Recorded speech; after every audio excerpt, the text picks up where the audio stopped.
Welcome back. I am Pastor Doug. We now continue with part 43 in our series entitled A Survey of Paul's Letter to the Romans. When we submit to the filling, that is control of God the Holy Spirit, our body parts and functions will be used to glorify God. Further along in this study, Romans 12:1, we will see where Paul tells the believers in Rome to present their bodies as living sacrifices. These passages are not speaking of self-abasement.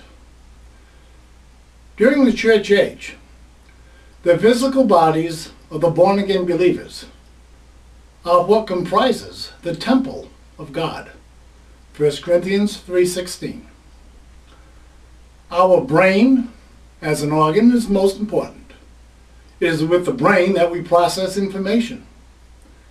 It is with the brain that we control bodily functions. Both human beings and animals have brains compatible to the diverse natural environments in which God placed them.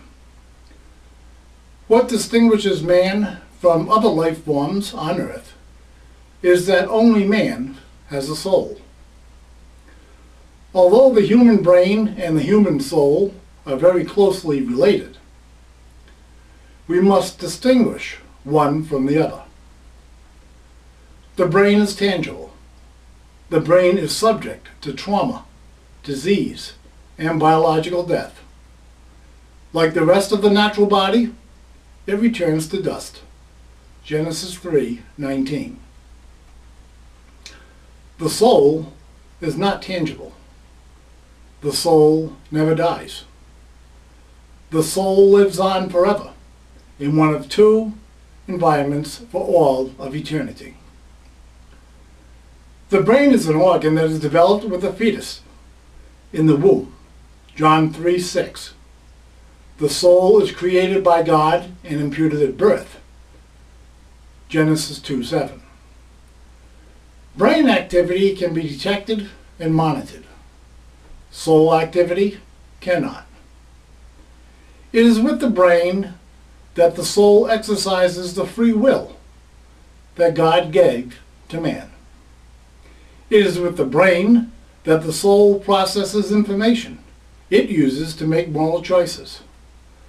The brain receives the information it processes through the internal sources and external organs, such as the eyes, nose, hands, feet, and ears. We can expose our brains to chemicals that impede, distort, or even destroy brain function. We can choose to expose our eyes and ears to information that will influence the moral choices of the soul. We can choose information that can improve or impede the development of our soul structure. We can choose information that promotes the devil and his world. Although, especially in the time and age in which we live, there seems to be an endless list of different ways we can obtain information. In the final analysis, there are only two different schools of thought. One school teaches and promotes the mind of Christ, 1 Corinthians 2:16, and the other teaches and promotes the mind of Satan. Until an individual is born again and receives a regenerated, Titus 3:5, spirit, the influence of the fallen nature that is passed down at conception, Psalms 51:5, is unchallenged in the thought processes of the soul. It is only after and as a result of being born again that the individual receives a regenerated spirit through which God the Holy Spirit communicates to the soul. The voice of God and the voice of the fallen nature within believers are in a constant and ongoing conflict for control of the thought processes of our soul. We are constantly feeding one source or the other. And overt behavior is no more than the manifestation of whatever influence we allow to have dominion over us at any given time.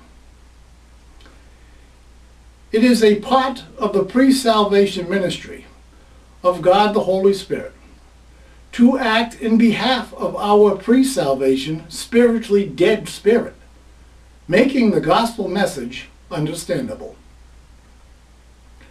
The fallen nature within us is not only incapable of making spiritual choices, it is actually hostile towards God and the things of God. Romans 8:7. Pre-salvation individuals can process moral information and develop an ability to discern what is morally right and morally wrong. But morality and spirituality are not the same thing.